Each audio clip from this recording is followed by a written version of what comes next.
अब 7 अक्टूबर के हमले पर बड़ी खबर, जहां खुफिया ऑफिसर्स को हमले की जानकारी थी और हमलों की जानकारी नजरअंदाज की गई है। यरूशलेम पोस्ट के हवाले से ये एक और सबसे बड़ी खबर सामने आई है और ऐसे में इस खबर के सामने आने के बाद सवाल ये कि आखिर क्यों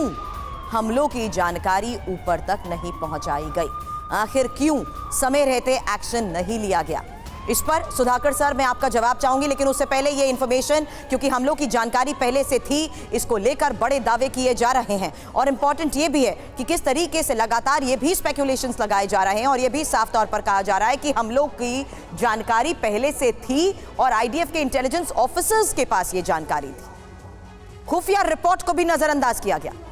सीमा पर हमास की एक्टिविटी भी देखी गई थी, बावजूद इसके सुधाकर सर ये इंफॉर्मेशन नहीं शेयर की गई वक्त रहते। ये सवाल तो पहले दिन से उठाए जा रहे हैं सर।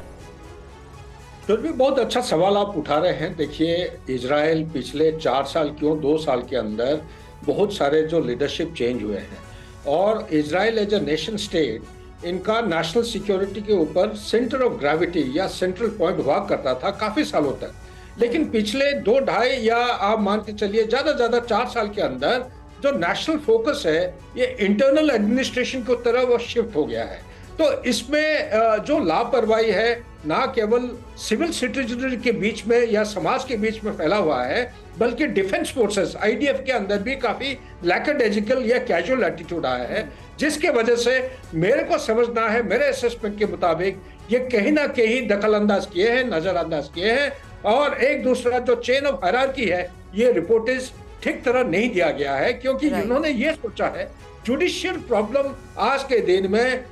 इजराइल में सबसे बड़ा महत्वपूर्ण चैलेंज है। तो इसीलिए पूरा नेशनल फोकस जुडिशरी की तरफ चला गया है, ना कि नेशनल सिक्योरिटी की तरफ। जब ऊंचे लेवल से नीचे लेवल तक इस तरफ शिफ्ट इन फोकस होता है तो पक्का ये फौज के ऊपर असर पड़ने का अंदाज रहता है और होने का संभावना रहता है। बिल्कुल सही कह रहे हैं।